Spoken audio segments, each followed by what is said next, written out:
So excited to reintroduce you to this community I have here for today's creative conversation. If some of y'all don't know Cheryl, she is like, I'm just obsessed. Okay. She's been on Brave by Design twice. I know. I didn't tell her this in like No. the pre-intro thing. And now she's like, what the hell is she talking about? You did 2 episodes of Brave by Design. We've worked together. We've had dinner together. I think you're like one of the coolest people ever. We're actually we're doing a happy hour together. Link in the comments below if you're in the Metro Detroit area. We'll talk more about that at the end. And so let me briefly just say why am I so obsessed? Let me tell people. So Cheryl Czach, I don't know. I know, like, what is going on here? So Cheryl Czach, beyond just being an awesome human being, she is a leadership, career, and organizational coach and consultant here in Metro Detroit. She does incredible work. We've worked a lot on refining some of your marketing towards working with women who are in mid-career, transitioning into new roles. But that is just one element of what you do. And so Cheryl, first of all, hello, welcome. Hi. It's always a pleasure to speak with you. Thank you, Cheryl. I'm always down for it. Here's what I wanted to talk to you about today, because we were kind of going back and forth on LinkedIn, having some chats. And you made this comment on something I posted about not having to chase leads anymore. Yeah. And I think that there's so many creatives and consultants and coaches who, one, are terrified of cold outreach.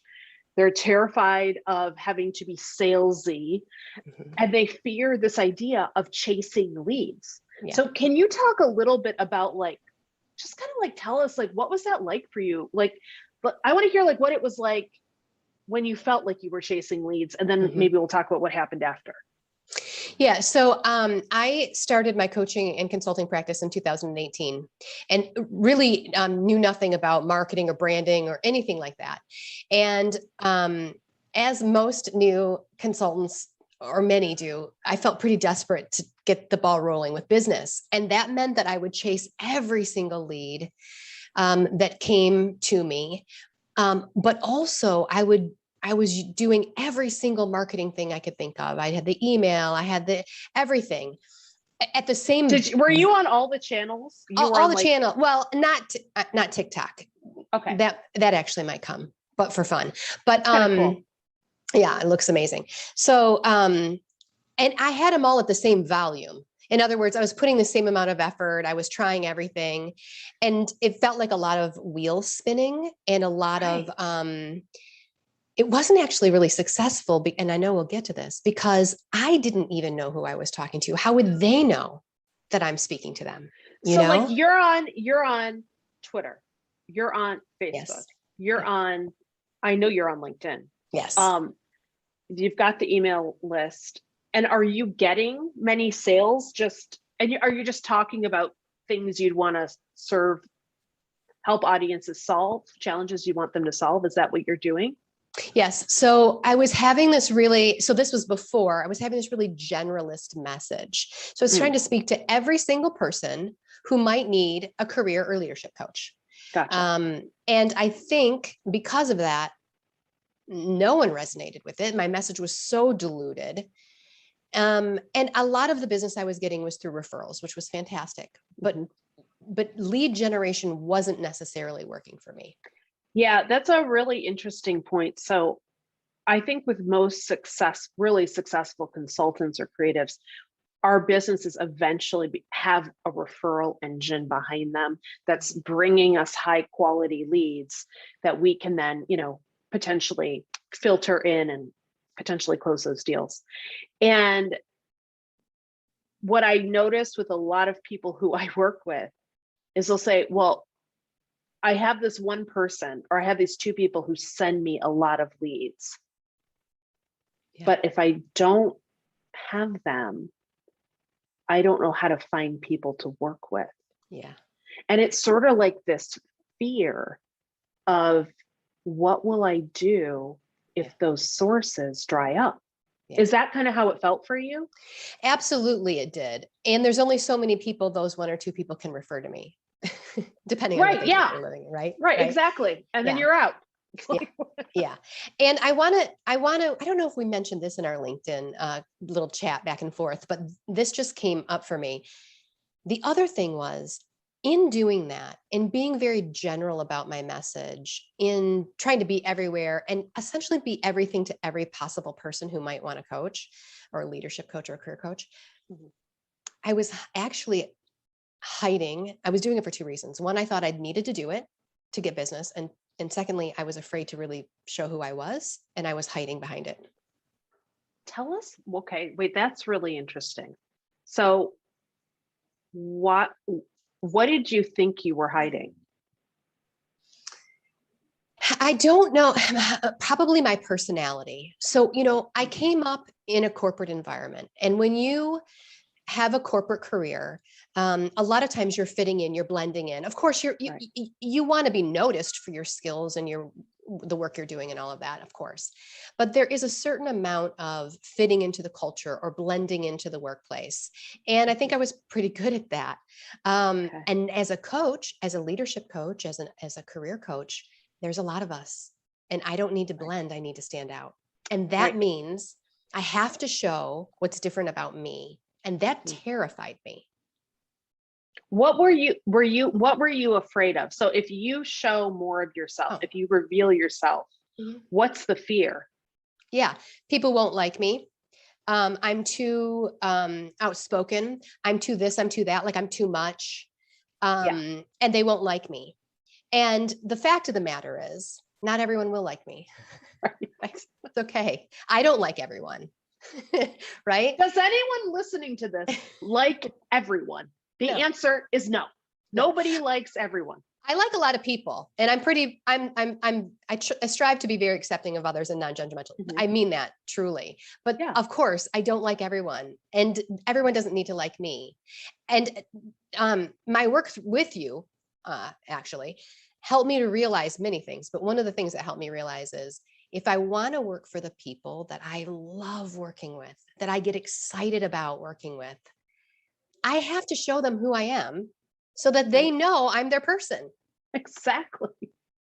That's it's funny because you talk about the corporate world, and I also was, brought up in that same world. And there's this whole idea of, yeah, you want to be recognized for your skills. Yes, you want to be acknowledged so that you can rise and get more opportunities, but not too much. Yeah. Don't be too Yeah. much, Too much. because then you're gonna, ruffle feathers and alienate people. And then when we get into running our own businesses, there is, like, the way I think about it is, there is like a sea of coaches and consultants and creatives in any industry. It doesn't Mhm. matter. There's a sea of people who do stuff that's sort of like what we do. Mhm.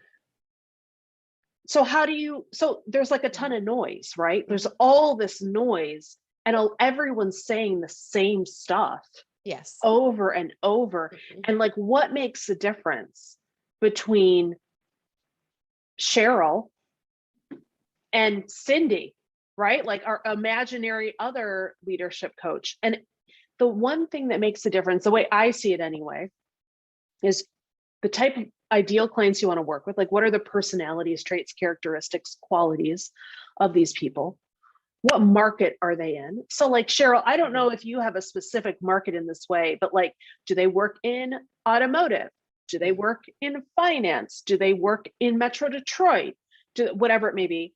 And then, what exactly are you helping them do? So it's like, Mhm. and that I would call your niche. So there's, like, your ideal client, who's a person who's in a specific target market, and then you serve them in a very specific way. Yeah. And when we have those three things together, you suddenly get put in a category of one, because there's very few people who are that clearly targeted and that clearly focused. And then, combined with your personal branding of who you are and how you shine and how you show up, it's like, I'm going to call it a freak flag. Okay, guys. But it is like literally watching the freak Mhm. flag go up in the air and be like, hey, I'm over here. Yeah. And then everyone can see you, the ones who need to see you. Yeah. And the ones who are like, that is definitely not for me. God bless, move on. You're not their person. You know what's so interesting about what you're saying is, and I agree with all of it, of course, but this idea of being who you are or being more authentic, which is kind of a trendy word right now, but I call it realness, is really your secret special sauce. Because even when you're niching down, even when you're narrowing it down, there still might be a few others out there like you. And so if you're a client and you're looking to work with, in my case, a career coach or a leadership coach, you know, maybe you find a handful of them that you're interested in. So what is the deciding factor?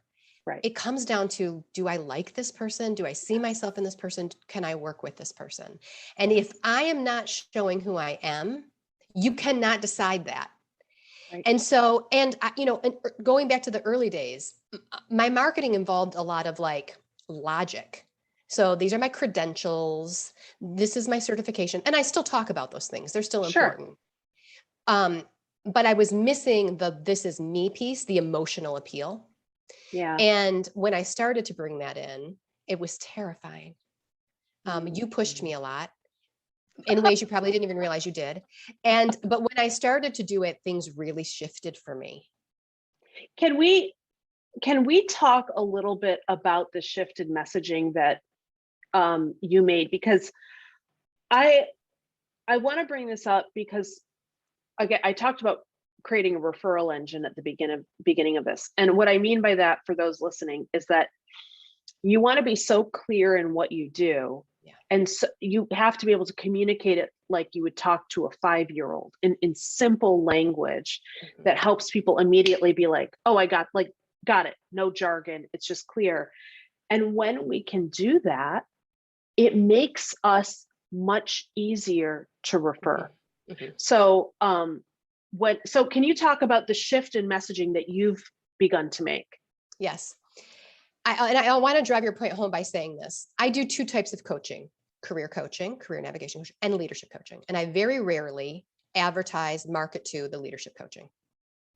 Most of the things that you'll see me talk about on LinkedIn or YouTube or the videos I make are about career navigation. It's about, I'm in my midlife. That's my target audience. I'm in my midlife, worked my whole career for something, and I'm not happy anymore. And I feel lost. I feel stuck.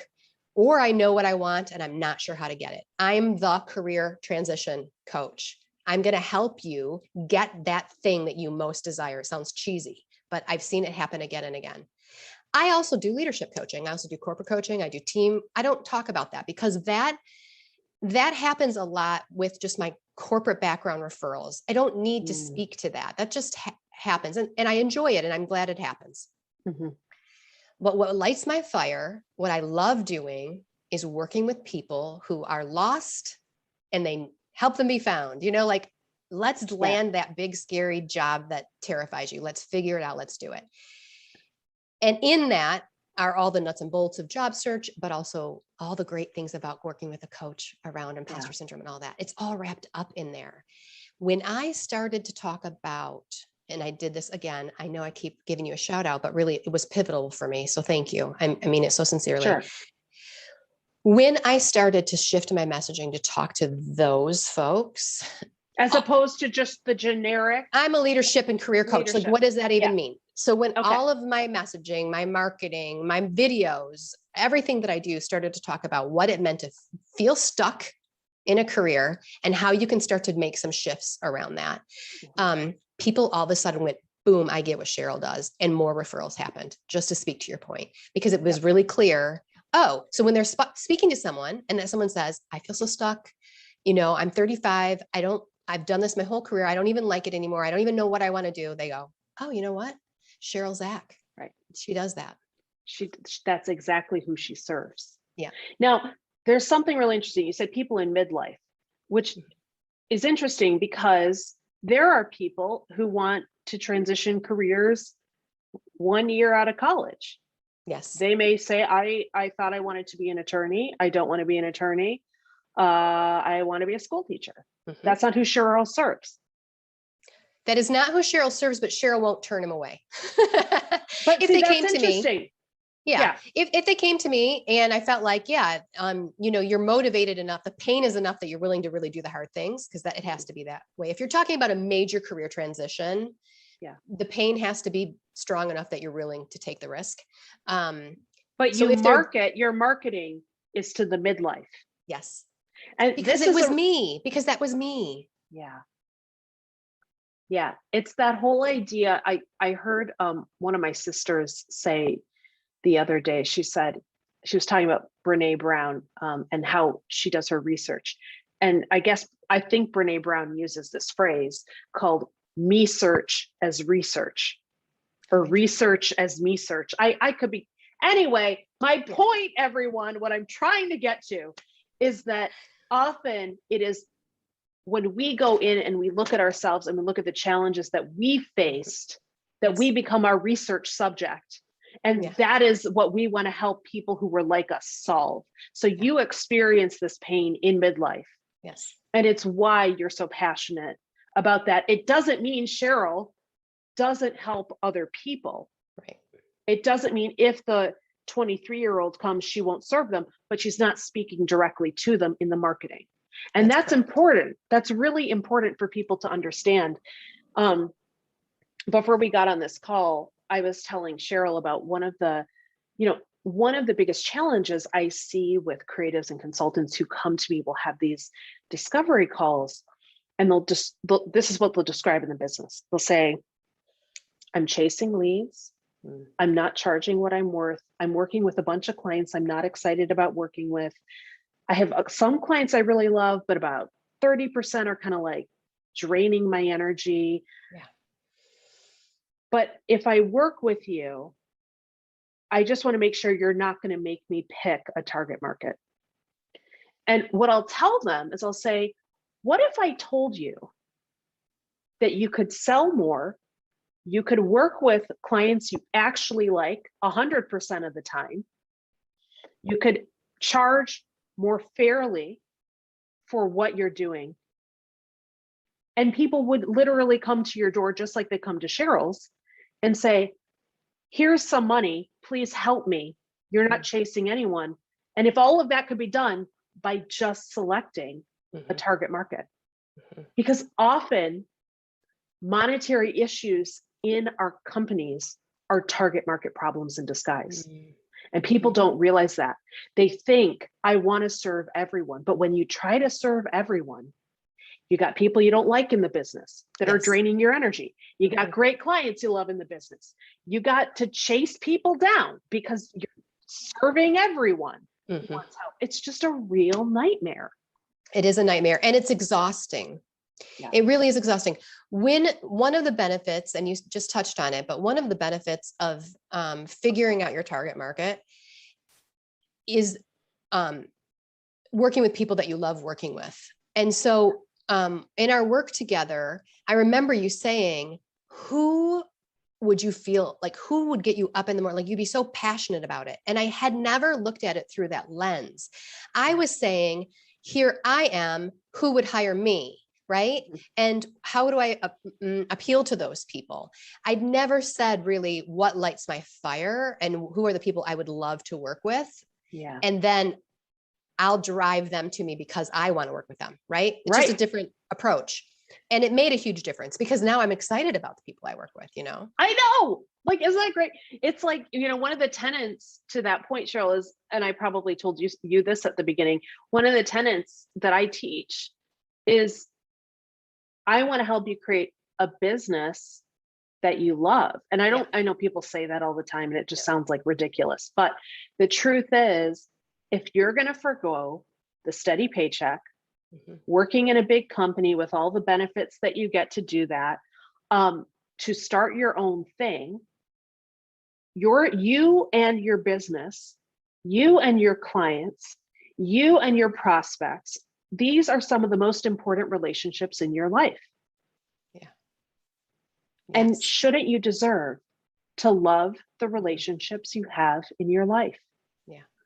Yeah. I mean, we could go on a whole tangent about relationships now. I won't do that, but let's just say that's for the happy hour, everyone. Yes, the happy hour. exactly. Exactly. Yeah. I mean, you might as well love it. So why not pick people that you love working with? Yeah, exactly. And when you do, it actually makes you better at what you do. So I've become better as a coach because I get to work with people who ignite that passion in me. Really? I love I it. think I'm not so. surprised, but I love Yeah, it. I think so. And there are times when I'm working with a client that there it isn't there. There's a disconnect, and I can feel my energy just drain, and it's difficult. But when I'm working with someone who's like my ideal client, I love working with them. I'm a better coach. And you do better work. And then what Yes. happens is these awesome people tell their awesome people Mhm. about Cheryl, and it creates this beautiful virtuous cycle of that referral engine of more people you love coming in. I just Yeah. love it. So Cheryl, I don't even know where to go with this. What what advice do you have for people who don't want to choose a target market or who shy away from it because they feel Yes. like there's not going to be enough business, or they feel like it's too small? I don't know, what would you tell them? I would say that you're wasting your time spinning your wheels. When you're actually really narrowing in on your target market, you will get more clients. You'll get the right type of clients. You'll enjoy doing it. More business will flow to you because of it. It really does work. I was resistant to it. So Everyone's resistant. yes, They all are. but it makes a difference. It makes a difference. And, you know, and it's more fulfilling. So just, I have to put that in there too. It's just more fulfilling work. Are And the you financial doing, piece comes. oh, I'm sorry, and the financial comes along with it. It does. Yeah. Cheryl, okay, so we started by saying you were doing Twitter, or I don't know if you're on Instagram, whatever. You're doing all the things except for TikTok. We'll get you there. It's so much fun. I'm obsessed with watching TikToks. I don't feel like I need to create anything, but I do love Although watching you'd be them. amazing. I know, it's just picking my niche. Yeah, right. Okay. What should Laura really discuss on TikTok? But anyway, my point is, you have all these channels and vehicles, you're popping messages out. Yeah. Do you feel so? Like, one of the things that I always tell people is that marketing doesn't get you clients. Marketing just gets you awareness. It is what happens after you have the awareness and people come and check you out that's actually going to get you clients. So my personal belief, and what I see with myself and some of my clients, is you don't need to do tons of stuff. Yes. And I want to ask you about that. Did anything shift for you? Are you still doing all these things, or do you feel like I don't actually need to do all this marketing anymore? I love this question. And I'm going to tell you, I'm on a little bit of a journey with it right now, just in full disclosure. Yeah. So LinkedIn is my primary, which makes sense, career and leadership coaching, right? LinkedIn. Yeah. And that's where I spend most of my efforts. I try to post every day or every other day. I'm engaging with people there. This is where I spend most of my time. I also am on Instagram. I post about once a week. Facebook, things like I am on those channels. I'm in the process right now of deciding what I need to cut, because I think I can. And I think I'm still spreading myself a little bit too thin. And so probably Twitter is going to go for me. And maybe Facebook will go for me. But yes, so I'm in that process right now. And I'm comfortable with it. It's just making a decision. Yeah. I mean, one of the things I do when we talk to clients is I'll say, all right, let's do a look back at where the clients are coming from. So sometimes we'll look back and we'll say, well, the clients are coming from referrals 70% of the time. I'm making that up. Great. Then we'll say, where are the others coming from? Is it from a LinkedIn inquiry that's developed into a discovery call that's led to a sale? Is it from some, an event you went to where you spoke? Is it from, some other source? And then we can actually see really clearly, where is it even worth spending your friggin' time? Because if, I used to be all over Facebook with Brave by Design. all I do right now on Facebook, no offense to the people watching this on Facebook, all I do is repost these videos on Facebook because I just cannot be bothered with the thing. I don't care. Similar to Twitter, I really could care less. I just cannot even, devote the mental energy to it. Yeah. It's not worth my time. I like to stick to LinkedIn. Once in a while, I'll do something on Instagram when I can remember. And then that's it, because I don't get clients from these other sources. I get clients from LinkedIn. So why would I be doing all this other stuff? Yes. I'm in agreement with you. In fact, I probably going to make a decision and stop doing Facebook. I don't know why am I doing Facebook? I don't need to be doing Facebook. I'm not doing Facebook. I'm announcing it here. I'm done with it. Cheryl's off Facebook. This is it. Personally, I'm still on Facebook. Okay. But professionally, I don't think I've ever gotten a client from Facebook. It's just not my market. It's not your market, and it's also because of the algorithm. It's a pay-to-play environment as Instagram, and I don't know. I don't even know what's happening with Twitter, but so people just aren't seeing stuff. Yeah, and that's it. It's like, well, do you want to put money into it or not? Yes. Okay, so Cheryl, can you first of all, if people who are listening to this have enjoyed this conversation as much as Cheryl, and I'm just going to assume Cheryl's enjoyed it too. You can come meet us in Detroit. Can you talk a little bit about the happy hour we're doing? Yes, we are having a fall happy hour. Let's have a happy hour before we're stuck back indoors. Yeah. At the congregation. And if you have not been to the congregation in Detroit, you should go for that alone. Of course, our smiling faces will be there, which should be motivation, but the congregation is such a cool space. It's really cool. It's really cool. On October 21st at 5:30 to 7:30 at the congregation. We'll be there. And there's going to be lots of cool people. And it's in a converted church that was made into a sort of coffee shop, dining place, event space, and they have a beautiful outdoor area. Yes. And we're taking over the patio. So they're reserving the patio for us. So it'll be outside. Hopefully Bring a hat. It will be nice. Yes.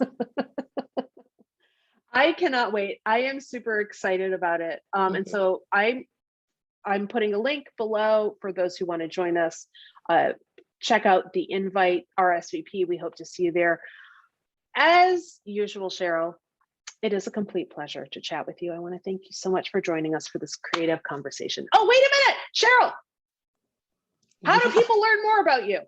Oh, LinkedIn, Cheryl Czach on LinkedIn, or Cheryl Czach, CherylZachCoaching.com is my website, but I'm at okay. How could I have even forgotten to say that? Because who knows who's watching? That's true. You never know. And obviously you're tagged in this, so people will find you that way. Okay, Cheryl, thank you so much for joining us. It was a pleasure as